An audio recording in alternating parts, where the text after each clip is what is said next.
Hello, naturalists. So here we are again. This is week 8. Mrs. Mills here. I'm live from my closet. I have tried a variety of different methods to record videos, and I think this might be a good solution for me to kind of deliver some new content to you this week. As always, I appreciate your patience and your sense of humor as I struggle through this process. But right now, like I said, I am in my closet, recording with my phone and working on the one computer that my family and I are struggling to share. So this week I am going to be talking to you guys about genetic engineering, selective breeding, and cloning. I really appreciated a lot of the feedback that you guys gave me last week with regards to how I'm doing with these videos and what I can do to better help you. Some of you suggested that I put a notes page out. So I think next week, before we take our quiz to end this unit, I will give you all of our PowerPoints with the notes, and I will attach a note sheet so you can go through all the slides and copy notes if you'd like. And then you could use your notes on your quiz. At any time during this video, if you want to pause it, rewind it, you certainly can. And if you feel like you didn't do so well on your Edpuzzle, shoot me an email or chat with me on the, what is it called again? On the computer, I guess, on your Teams account. And let me know that you need me to reset something. If you bomb it, let me know, because I'd be happy to do that for you. So we're ready to get started. A lot of you commented and said that, hey, you really loved when I would play tricks on you and when we tried to eat sewer lice back in the classroom. I assure you that everything I'm going to talk to you about today is real. Okay, I'm not making this stuff up. So we're going to start with today a topic called genetic engineering. So I selected this picture on purpose because you can see, of course, this is a lovely female scientist, and she's holding a strand of DNA. Now, this is obviously much larger, but I like this image because you can see that she's removing, it looks like she's removing or maybe inserting a different segment of DNA. And again, we know that a segment of DNA, a piece that codes for a protein that will eventually cause a trait like eye color, is called a gene. So essentially what we're looking at here is that this scientist is either inserting or removing a gene from a strand of DNA. And that's essentially what genetic engineering is the direct manipulation, fancy word, of an organism's DNA. Essentially, it means that you're either adding or removing genes intentionally from an organism's DNA to get a desired outcome. You want something about that organism to change. And once again, I really like this image. It's colorful, and it shows again how most likely a scientist is removing genes, and you can see the little petri dish. Now, this is a really complicated process, and these images magnify the DNA strand, and it's really just here for your reference. This isn't really how it's done. But the concept is correct, so that's why I selected that image. So with genetic engineering, yes, for you cat lovers, we now have glowing cats. For real. We not only have glowing cats, there's a variety of animals that scientists, probably one evening out to dinner with their friends, wrote down some really random ideas, and they decided to make glowing animals. And they can make glowing animals, like glowing rats. You can see pictured here. How did they do that?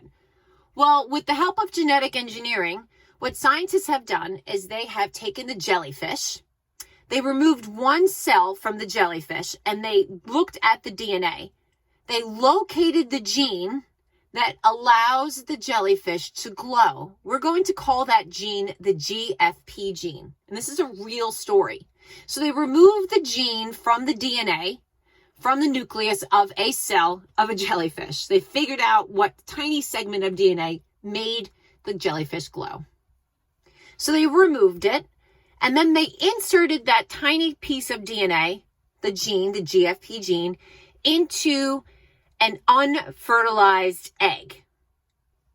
that will eventually become an organism. In this case, they inserted that GFP gene, that glowing gene, into the nucleus of an unfertilized egg of a mouse. And you can see here that even during development, this is a developing fetus, that the organism will glow because they have the gene from the jellyfish. When this animal is born, it will glow during its lifetime. And this practice has been done repeatedly, again, with lots of different animals. And again, what we're looking at is called genetic engineering. I really like this image. It makes me think of Frankenstein. And this is, again, we're looking at genetic engineering of something called, they're calling this Frankenfish. Now, we know that Frankenstein was assembled using a variety of body parts that were stitched together, and I am alive. But here, you can see that this is a fish resembling Frankenstein. And you can see down here in the bottom left, genetically altered salmon and other food. The researchers are very excited about this. And they're saying it's alive. Is it safe for people to eat? And this scientist on the right says, put it in the markets and we'll find out in 5 to 10 years. So us eating organisms that have been genetically modified is really open for debate, and it's hotly debated right now. So the story with the Frankenfish is it's a man-made breed of salmon that is part Atlantic salmon and part Chinook salmon. Unlike typical Atlantic salmon, which only produces growth hormone, which is the hormone that allows the organism to get larger, get taller, get bigger, Frankenfish will have its growth hormone continuously turned on, so it never stops growing. Humans, we typically stop growing, after puberty, maybe when we're 18, 19 years old. Thankfully, I stopped growing when I was about 17.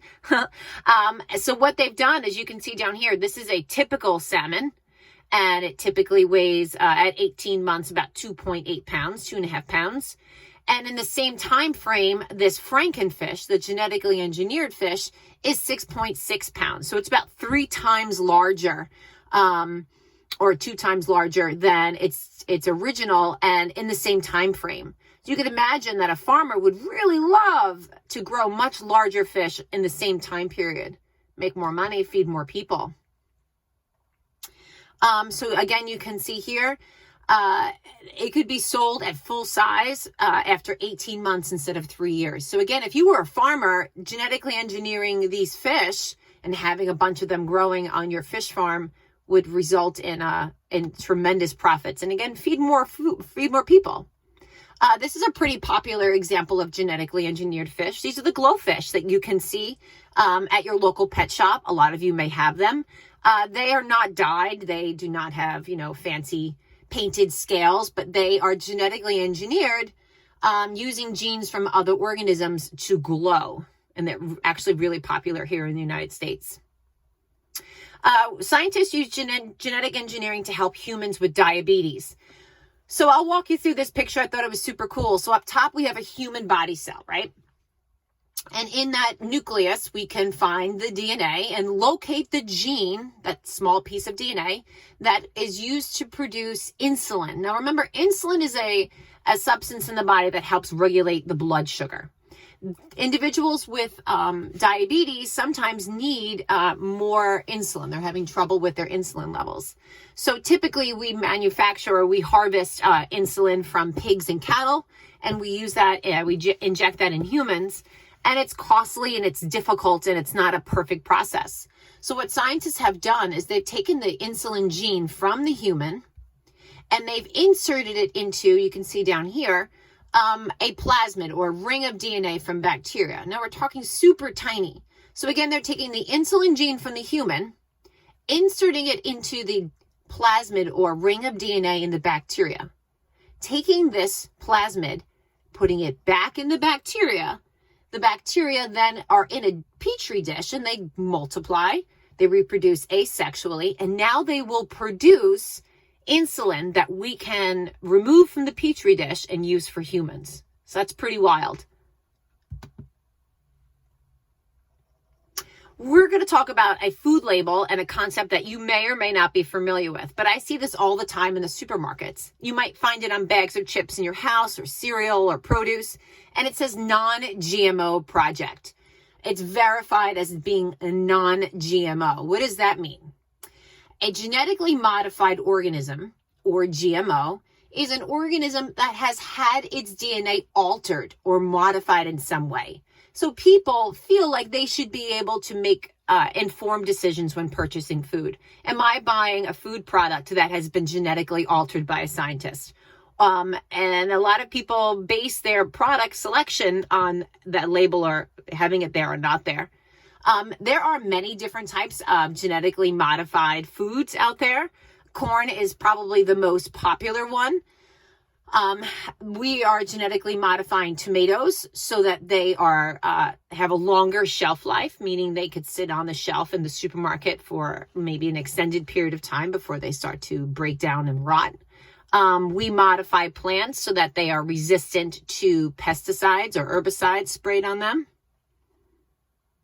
So again, the benefits of genetically modifying our food. We could make crops resistant to pathogens or disease. We could make food when it's growing resistant to herbicides. So we could spray the heck out of a crop field to kill the weeds, but it won't kill the corn if we make it genetically modified to resist that.